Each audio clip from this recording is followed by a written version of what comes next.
तो हेलो मित्रों, आज हम एक्सप्लेन करने वाले हैं am I actually the strongest का एपिसोड 1, वो भी हिंदी में। तो बिना किसी देरी के शुरू करते हैं। एपिसोड की शुरुआत में एक लड़का बोल रहा होता है कि आज से 5 साल पहले जब मेरा जूनियर हाई एंड हुआ था, तब से मैंने अपने कमरे से निकलना बंद कर दिया क्योंकि मुझे बुली किया जाता था। अब मैं सिर्फ पढ़े पढ़े अपने बारे में और अपने फ्यूचर के बारे में वो सोचता हूँ। और अचानक से उसकी आंखों पे वो लाइट पड़ती है उसके फोन की बहुत तेज। अब उसके सामने एक फेरी आ जाती है और वो बोलती है कि कांग्रेचुलेशन, तुम्हें सिलेक्ट किया गया है इनकारनेशन के लिए। अब वो लड़का बोलने लगता है कि क्या सच में मैं सोते सोते ही निकल लिया। वो जो फेरी होती है उसे बता रही होती है कि जिस वर्ल्ड में तुम्हें टेलीपोर्ट किया जाने वाला है वो फुल्ली मैजिकल और स्किल्स के ऊपर है, वो बेस करता है। हम वहाँ पे तुम्हें पूरा ओवर पावर है वो बना के भेजेंगे, घबराने की कोई जरूरत है नहीं। हालांकि अब यहाँ पे वो काफी ज्यादा ये वो खुश हो चुका होता है। वो चाहता था कि वो हमेशा अपनी 4 दीवारियों से बाहर निकले विदाउट एनी दिक्कत। और फेरी के बोलने से तुरंत ही वो बोलता है कि हाँ, मुझे रीइंकारनेट कर दो। अब वो अपने लाखों सपने लेके एक रीइंकारनेशन वर्ल्ड में पहुंच जाता है। यूजुअली उसे एक बच्चे के रूप में रीइंकारनेशन है वो मिला होता है, जहाँ पे उसे देख के सब है वो बहुत ज्यादा खुश होते हैं। उस लड़के ने एक रॉयल फैमिली के अंदर है वो जन्म लिया होता है, जिससे उसके फादर यानी किंग खुश होके बोलते हैं। इसकी बॉडी पे तो किंग शिन्या मार्क भी है वो है। अब देखो, जब प्रिंस हुआ है और ऊपर से मैजिकल वर्ल्ड में, तो उसकी यार एबिलिटी ना चेक की जाए तो ऐसा हो ही नहीं सकता। और उसका पापा होता है वो सीधा लाता है ग्लोब और उसके अंदर उसकी एबिलिटी चेक की जाती है। स्टार्टिंग तो ऐसी होती है कि मानो भाई लेवल है वो क्या है, बट जैसे उसका लेवल निकल के आता है हमें पता चलता है उसका लेवल सिर्फ 2 है। ये बात सुन के किंग के तो पैरों तले जमीन ही खिसक जाती है कि भाई प्रैंक हो गया। अब क्वीन और किंग को ये सताया जा रहा था कि अब वो लोगों से क्या बोलेंगे कि इनका इतना कमजोर लौंडा है। तभी उनके दिमाग में आइडिया आता है कि वो लोगों से कह दें कि उनका बेटा जन्म लेते ही ऊपर निकल लिया। अब हमारे लौंडे ने तो इनकारनेशन वर्ल्ड में जो है जन्म लिया होता है, वो सोच रहा होता है कि लाइफ अच्छी होगी, बट यहाँ पे भी उसका दोगलापन नहीं मिटा। अब किंग होता है वो बोलता है कि इस बच्चे को जाओ और बीच जंगल में छोड़ के वो आ जाओ और काम खत्म। अब फिर से हमें फेरी को दिखाया जाता है जो कि भागी भागी अपनी दोस्त के पास आती है और वो बोलती है कि अभी जिस बंदे को हमने रीइंकारनेशन है वो दिया है, मैंने उसके स्किल्स तो काफी अच्छी दी, बट उसे कोई भी एलिमेंटल पावर देना है वो भूल गई। साथ वाली फेरी बोलती है कि आखिरकार तुमने उसे कितना लेवल दिया है, तो वो बोलती है कि 1002। अब शीन होता है वो जंगल के ऊपर शिफ्ट हो जाता है, जहाँ पे वो लड़का यानी वो बच्चा होता है वो जमीन पे लेटा होता है। हमारे मेन कैरेक्टर के पास एक बैरियर मैजिक है। वो सोचता है कि क्या मैं अपनी सोच के आधार पर अपने बैरियर मैजिक का इस्तेमाल कर सकता हूँ। जैसे ही वो ट्राई करता है उसे एकदम सक्सेसफुल रिजल्ट भी है वो मिल जाता है। वो अपने बैरियर मैजिक को क्रिएट करता है और उससे काफी ज्यादा चीजें बनाने लगता है। अब वो अपने बैरियर मैजिक से उड़ने तक की कोशिश करता है और वो सक्सेसफुल भी है वो हो जाता है। वो सोच रहा होता है कि वो 2-3 मैजिक और ट्राई करे, बट इतने में ही उसके पीछे से एक शानदार सी वुल्फ निकलती है। वुल्फ होती है वो सीधा उसके ऊपर अटैक करती है और वो बोलता है कि अब मैं क्या करूं, और वो अपने मैजिक का इस्तेमाल करने लगता है उस वुल्फ के ऊपर। बट इससे उस वुल्फ के ऊपर कोई फर्क नहीं पड़ रहा होता है। अब बच्चा सोचता है कि क्या करें, तो भैया लेता है पेड़ सारे और उसके ऊपर फेंकना शुरू करता है।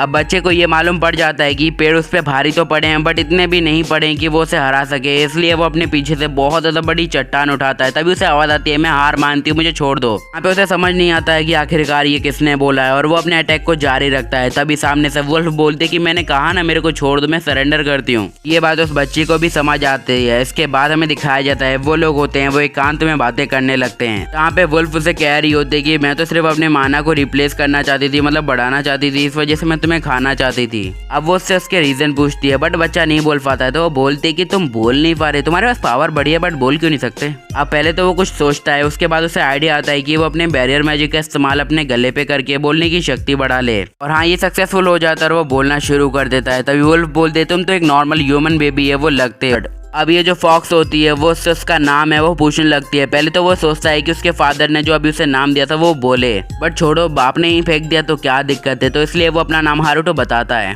उसे अपनी सारी स्टोरी बता देता है कि कैसे उसके मॉम डैड ने उसका माना कमजोर होने के कारण है वो उसको घर से बाहर फेंक दिया, जंगल में फेंक दिया। वो वुल्फ होती है वो बोलती है कि तुम्हारा माना कम है, इसका मतलब सभी को डूब मरना चाहिए, तुम्हारा माना है वो ओवर पावर वाला है। वो वुल्फ है वो बोलती है कहीं तुम किसी डीमन किंग के रीइंकारनेशन तो नहीं। और हारुतो अपने मन में बोलता है साले मैं तो नल्ला बेरोजगार था, अभी ये क्या बना रही है, बट जो भी हो नशे में यार कोई कुछ भी बोले। वो बोलता है कि हाँ, मैं डीमन किंग का रीइंकारनेशन हूँ। अब वो वुल्फ होती है वो जमीन पे लेट जाती है और वो बोलती है कि मैंने सरेंडर कर दिया, आप मुझे खत्म कर दो, काम खत्म। हारुतो बोलता है कि जब तक तुम मुझे कोई नुकसान है वो नहीं पहुंचाती, तब तक मैं तुम्हें कुछ भी है वो नहीं करूंगा, चिंता मत करो। फॉक्स बोलते है कि मैं यानी फ्लेम फेंडर आपके ऊपर कोई भी है वो नहीं करूंगी और आप मुझे है वो भरोसा रख सकते हैं। हारुतो उसे गुड बाय करके वहाँ से जाने लगता है और उसे फ्लेम फ्ले बोलता है अब ये होता है कांड। अब जो हारुतो जा रहा होता है उसे वो फॉक्स रोकती है और वो बोलती है कि आपने मेरा नाम रखा है इसलिए हम दोनों के बीच में एक पैक्ट है वो हो गया है, इसलिए आज से और अभी से आप मेरे मास्टर हो। हारुतो को यहाँ पे किसी चीज में इंटरेस्ट नहीं था, वो बोलता है ये तो गलती से हो गया, बट यार कमजोरी आ जाती है हमारे हारुतो के अंदर, वो जमीन पे गिर जाता है। जो वुल्फ होती है वो घबरा के बोलती क्या हुआ मास्टर। हालांकि उसके अंदर पावर काफी ज्यादा थी बट वो अभी भी एक बच्चा था, तो वो बोलता है कि मेरे को दूधू मांगता है। वुल्फ होती है वो काफी ज्यादा गंभीर हो जाती है, कुछ ही देर में बोलते हैं कि हम करते हैं कुछ, और इसी के साथ वो अपने आप को एक सुंदर सी बल्ला में बदल लेती है। बट यहाँ पे उसने अभी कपड़े नहीं पहने होते हैं, इसलिए वो बोलता है हारुतो फ्ले कुछ पहन लो। फ्ले होती है वो कुछ कपड़ा मंगाती है और अपने ऊपर करती है, बट यहाँ पे तो वो और भी गजब लगने लगती है। हारुतो बोलता है कि तुम तो अब यार इतनी बवाल लग रही हो, क्या ही बोला। अब इसी के साथ वो बोलती है कि चलो मैं तुम्हें मिल्क पिलाती हूँ। अब वो अपने आप को अनड्रेस करने लगती है, तो वो बोलता है कि तुम ये क्या कर रही हो। तो वो बोलती है कि देखो यार मैं तो अभी अभी वो आई हूँ, तो मैं कोई भी मिल्क प्रोड्यूस है वो नहीं कर सकती हूँ, इसके लिए सबसे पहले तुम्हें मुझे अपना सीड देना पड़ेगा। जो भी हो हमारा हारुतो भैया शर्मा जाता है और वो बोलता है कि मुझे माफ करो। इन दोनों के बीच में ये बातें चली रही होती हैं, तभी जो फ्ले होती है उसको एक आवाज आती है, वो बोलने लगते हैं कि लगता है कोई मुझे किल करने के लिए यहाँ पे आया है। तो बोलता है कि जो भी यहाँ पे आ रहा है उसके सामने मैं तुमसे बात नहीं कर सकता है, इसलिए वो अपने बैरियर से एक चीज बना के उसे एक ट्रांसमीटर है वो दे देता है। सामने की तरफ से एक नाइट है वो आ रहा होता है, वह बोलता है कि मैं यहाँ पे इस बच्चे को लेने के लिए आया हूँ, बट फ्ले पूरा रिफ्यूज कर देती है। सामने से नाइट बोलता है कि तो मुझे रिफ्यूज करने वाली होती कौन हो। तो वो बोलती है कि अभी इस बच्चे ने वो मुझे है वो अपना स्लेव बना लिया और ये मेरा मास्टर है अब। और अभी हारुतो को ये सब बेतुका है वो लग रहा होता है। वो नाइट बोलता है कि ये बच्चा मेरे रिलेटिव का है और उसे यहाँ पे छोड़ दिया गया है अनाथ करके, तो मैं सिर्फ यहाँ पे इसे लेने आया हूँ। ये बोलते कि पहले तो ह्यूमन किसी को ऐसे ही छोड़ देते हैं और लेने आते हैं पूरे हक से, वाह बेटे। नाइट बोलता है कि ये तुम्हें भी पता है, तुम इस बच्चे का ध्यान नहीं रख सकती, और उसके सामने वो ब्रेस्ट मिल्क है वो देता है। हारुतो आ जाता है पूरा मूड में कि भैया अब उसके खाने का जुगाड़ हो गया, बट जो फ्ले होती है वो रिफ्यूज कर देती है। और फिर जो हारुतो होता है वो बोलता है कि लगता है ये मुझे मार के छोड़ेगी। नाइट बोलता है कि देखो तुम इस बच्चे को नहीं पाल सकती हो। तो फ्ले बोलती है कि आखिरकार क्यों, तुम ऐसा इतने कॉन्फिडेंस से क्यों कह सकते हो। तो नाइट होता है उसे अपनी बैक स्टोरी बताता है कि उसकी वाइफ से जब उसे बच्चा हुआ था वो पहली किरण देखते ही है वो मर गया था, और इस बच्चे को भी इसकी कमजोरी की वजह से ऐसे वो छोड़ दिया गया है, तो मैं सिर्फ इसे पालना चाहता हूँ और अपने बच्चे की कमी को पूरा करना चाहता हूँ। ये स्टोरी सुन के फ्ले रोने लगते हैं, वो बोलते कितनी यार ट्रेजिकल स्टोरी है यार। बोलता है कि अभी तो तुम इस बच्चे को अपना मास्टर बोल रही थी और अभी तुम आंसू बहा रही हो। वो नाइट होता है वो फ्ले को बोलता है कि अगर तुम इसकी जो है स्लेव है वो बन चुकी हो, तो चलो ऐसा करते हैं तुम इसकी पर्सनल असिस्टेंट है वो क्यों ना बन जाओ। दोनों के बीच में डील डन हो जाती है। वो नाइट होता है वो हमारे हारुतो की जो बकेट होती है उसे तोड़ देता है, जिससे सभी को लगे कि यह मारा जा चुका है, और वो उसके ऊपर नकली खून भी है वो छिड़क देता है। आते टाइम हारुतो बोलता है कि आखिरकार तुमने मुझे दूध है वो क्यों नहीं पीने दिया। तो वो बोलते है कि तुम जो दूध पियोगे वो सिर्फ मेरा होगा। अब जो शीन होता है वो कुछ 5 सालों बाद पे वो शिफ्ट हो जाता है, जहाँ पे हारुतो बड़ा हो चुका होता है और उसकी फैमिली में हर लोग।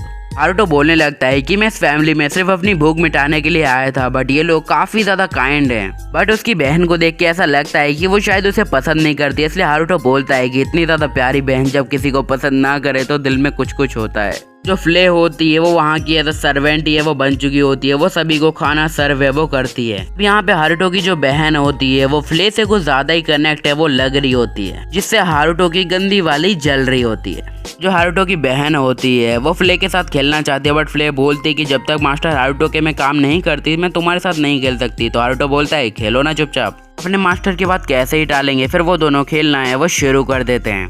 अब अचानक से हारुतो के पास उसकी मॉम आती है और वो बोलते हैं कि शार्लेट तुमसे दूर भागती है, इसकी वजह से कहीं तुम बुरा तो नहीं मानते ना। तो हारुतो बोलता है कि कोई बात नहीं है। तो वो बोलते हैं कि शायद शार्लेट तुमसे शर्माती है, क्योंकि उसे नहीं पता है कि उससे थोड़ी उम्र वाले लौंडे से कैसे बात की जाती है। बट यहाँ पे फ्ले की तो गंदी हालत हो चुकी होती है। हारुतो को लग रहा होता है कि कहीं उसकी बहन को ये तो पता नहीं चल गया कि वो पहले कितने साल का था, इस वजह से शायद वो उसे पसंद ना करती हो। तो उसकी मॉम उसे प्रेफर करते हैं कि वो शार्लेट के लिए कुछ अच्छा करे जिससे वो खुश हो जाए और उसका दिल जीत ले। उसकी मॉम उसे काफी ज्यादा ये वो ऑफर्स है वो देने लगती हैं और उसकी हेल्प करने की बातें कर देती हैं। अब अगले सीन में जो हमारा होता है हारुतो वो अपने बेड पे लेटे लेटे सोच रहा होता है कि अब उसे क्या करना चाहिए। अब उसके घर छोड़ने का वक्त आ चुका है, बट यहाँ पे उसे शार्लेट की परवाह होती है। वो सोचता है कि वो फ्ले को यहाँ पे रख जाए, बट फ्ले भी नहीं मानती क्योंकि वो उसके साथ ही है वो रहना चाहती है। और इसी सब माहौल को ठीक करने के लिए उसने खुद की एक डमी है वो बनाई होती है। अब वो उसका गाल खींच के उसे एक्टिवेट वो कर देता है और उसे बोलने के लिए कहता है।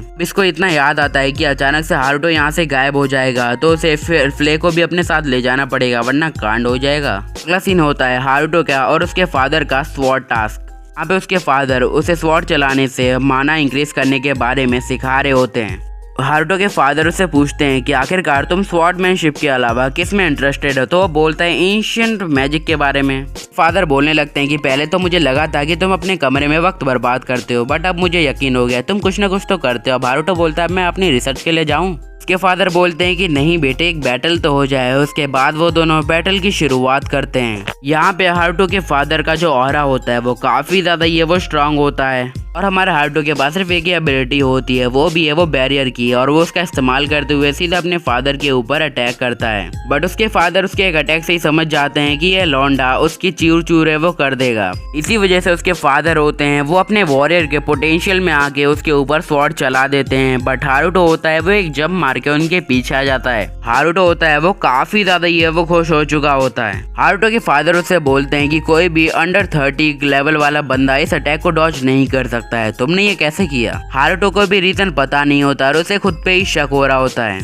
तो बोलने लगता है कि मैंने अपनी पावर्स को कई बार टेस्ट किया है, बट वो एक लेवल भी आगे नहीं बढ़ती हैं, वो हमेशा लेवल 2 पे रहते हैं। बट यहाँ पे मेरा बैरियर मैजिक है वो काफी ज्यादा स्ट्रॉन्ग है, जिससे मैं काफी चीजें बना सकता हूँ और बिगाड़ सकता हूँ। उसके फादर कुछ सोचने के बाद वो उससे बोलते हैं कि चलो अपनी ट्रेनिंग है वो फिर से शुरू करते हैं। और ये सब करते हुए शार्लेट भी उसे देख रही होती है। अब यहाँ पे हारुतो की माँ बोलते हैं कि तुम्हारी प्रैक्टिस कैसी चल रही है, तो वो बोलते हैं कि हारुतो स्वॉर्ड में काफी ज्यादा बढ़िया हो गया है। जैसा कि फ्ले को लगा था एपिसोड की शुरुआत में कि हमारा हारुतो है वो डीमन किंग है, ऐसा ही अभी लगने लगता है हमारे हारुतो के फादर को। वो बोलता है कि कहीं वो एक रीइंकार्नेट डीमन तो नहीं। हारुतो के फादर बताने लगते हैं कि मुझे पहले से पता चला है कि कुछ लोगों में डीमनिक ऑरा है वो होता है जो कि खतरनाक होता है। अब यहाँ पे माँ बाप दोनों को चिंता होने लगती है हारुतो के बारे में। हारुतो के फादर बोलते हैं कि वैसे भी वो एक प्योर रॉयल है और उसके अंदर जो पावर है उसका पता नहीं। उसकी माम उनकी बात को काटते हुए बोलते हैं कि वो एक नॉर्मल बच्चा है, आप उसके खिलाफ कुछ मत बोलिए। वो बोलते हैं कि मैं भी हारुतो का कुछ बुरा नहीं चाहता हूँ, मैं चाहता हूँ वो हमेशा खुश रहे।